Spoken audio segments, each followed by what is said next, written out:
After cooking for 3 hours straight, I was proud of myself. The kitchen smelled like spices and roasted meat, the table was set with candles, and I even arranged the plates the way I had seen in restaurants.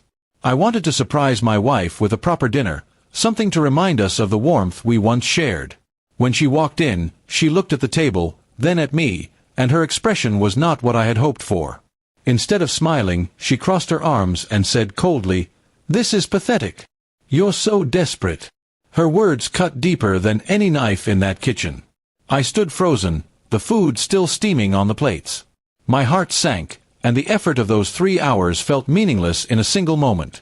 I didn't reply, because what could I say to someone who dismissed my love so easily? I quietly pulled out her chair, but she didn't sit. Instead, she rolled her eyes and walked to her room, leaving me standing there in silence. I sat alone, staring at the food I had prepared. For the first time, I realized that the problem wasn't me trying too hard, it was her who no longer cared. The marriage had become a cage, and I was the only one still fighting to keep it alive. That night, I barely slept. Her words echoed in my mind, burning into me. I began thinking of all the small signs I had ignored, her late nights at work, her sudden disinterest in intimacy, her constant complaints. I had convinced myself she was just stressed. But maybe she wasn't stressed at all. Maybe she was simply done with me. The next morning, I decided not to confront her with anger. Instead, I left the house early and went to work. I needed space to think. I kept playing her words over and over, pathetic and desperate. They weren't just insults, they were admissions. She had no respect left for me, and without respect, love cannot survive.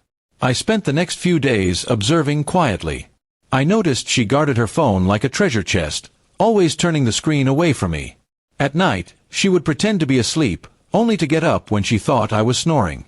My suspicions grew stronger, and I finally decided to stop being blind. One evening, when she left her phone charging in the living room, I unlocked it. My hands trembled as I scrolled through the messages. What I found confirmed everything.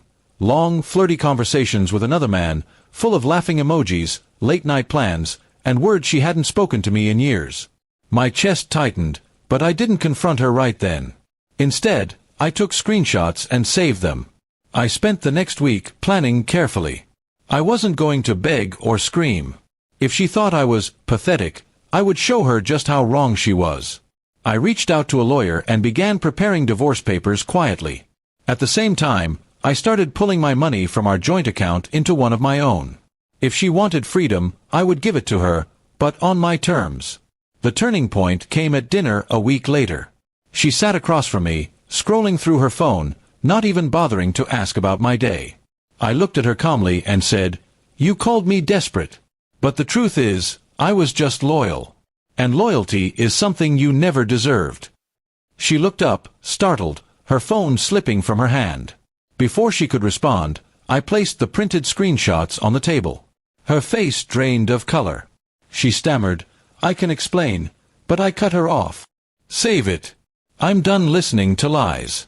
I wasted my love, my energy, and my time. That ends tonight."